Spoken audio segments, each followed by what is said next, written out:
विजयनगर के दरबार की खिड़कियां आधी रात को अचानक खुल गईं। महल के दिए अपने आप बुझ गए और राजा कृष्णदेव राय के सिंहासन पर खून से लिखा था, अगर सूरज उगा तो राज खत्म। राजा कांप गए, दरबार सन्न रह गया और उसी वक्त दरबारी सैनिक भागते हुए आए।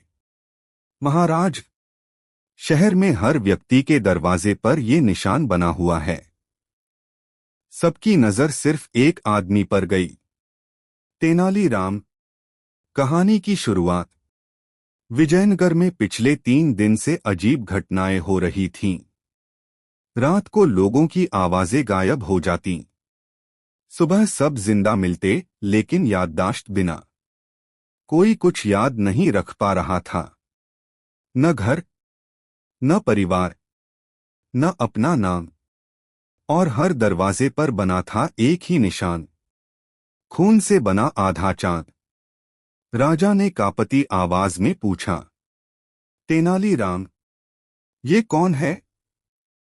तेनाली ने आंखें आधी बंद करके जवाब दिया, महाराज, ये कोई इंसान नहीं, ये डर का व्यापारी है। सभी चौंक गए। उस रात तेनालीराम भानु और गजराज को साथ लेकर शहर की गलियों में निकले। शहर जैसे जिंदा लाशों का शहर बन चुका था। हर आदमी चलता था, लेकिन उसकी आंखों में जान नहीं थी। अचानक एक बूढ़ा आदमी बोला, उसे ढूंढो, वरना सब खत्म। और बेहोश हो गया। तेनाली ने उसका हाथ देखा, उसकी नसें नीली हो चुकी थीं। तेनाली बुदबुदाया, ये जादू नहीं, ये दिमाग से खेल है। अदृश्य दुश्मन का निशान। गजराज ने पूछा, गुरुजी, वो आधा चांद क्यों बना रहा है? तेनाली हल्के से मुस्कराए, क्योंकि वो पूरी सच्चाई कभी नहीं दिखाता। उसी वक्त अचानक हवा में आवाज गूंजी, तेनालीराम, अगर होशियार हो तो सूरज उगने से पहले मुझे रोक लो। सब ठंडे पड़ गए। काले कुएं का रहस्य। तेनालीराम को शक हो गया। वो सबको लेकर शहर के बाहर एक पुराने कुएं पहुंचे। कहते थे, इस कुएं में जो झांके उसकी आत्मा खो जाती है। भीड़ डर कर रुक गई, लेकिन तेनाली हंसे। उन्होंने एक पत्थर डाला और कुएं से आवाज आई, वापस जा, वरना तेरा दिमाग मेरा होगा। तेनाली मुस्कराए, तो तू यहीं छुपा है कालवीर। सभी चौंक गए।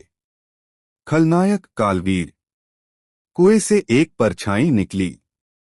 सिर पर काला कपड़ा, आंखें लाल और होठों पर खून जैसा रंग।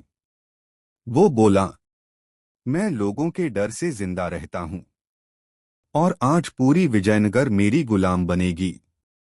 राजा की सत्ता नहीं, उसकी नजर थी शहर के दिमागों पर।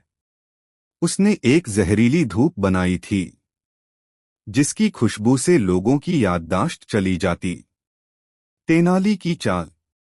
तेनालीराम को तुरंत योजना समझ में आ गई। उन्होंने शहर में ढोल बजवाए और मुनादी करवाई, आज रात हर घर में सरसों के बीज जलाओ और अपने कान ढक कर सो। लोगों को समझ नहीं आया, लेकिन उन्होंने भरोसा किया।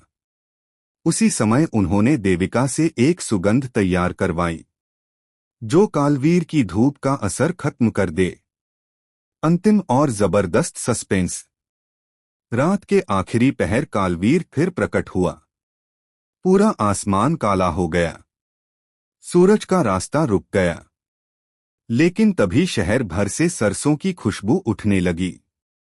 कालवीर चिल्लाया, नहीं, ये कैसे संभव है? और तभी तेनाली सामने आए। डर से खेलना आसान है, लेकिन बुद्धि से खेलना मौत है। कालवीर भागने लगा, लेकिन हवा में फैली देविका की सुगंध ने उसे कमजोर कर दिया। भानु ने रस्सी फेंकी, गजराज ने दीप जलाया और तेनाली बोले, अब बोल, सच्चाई, सच्चाई का खुलासा। कालवीर रोने लगा। मुझे लोग कभी समझदार नहीं मानते थे, तो मैंने उन्हें बेवकूफ बनाना सीख लिया। तभी राजा पहुंचे और बोले, तेनालीराम, तुमने न सिर्फ शहर बल्कि लोगों की चेतना को बचाया है।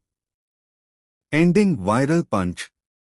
तेनाली मुस्कराए और बोले, महाराज, सबसे खतरनाक जादू वो होता है जो इंसान खुद पर कर ले।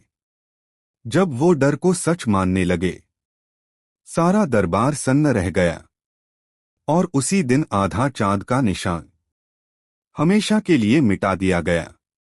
Please like, share and subscribe our YouTube channel.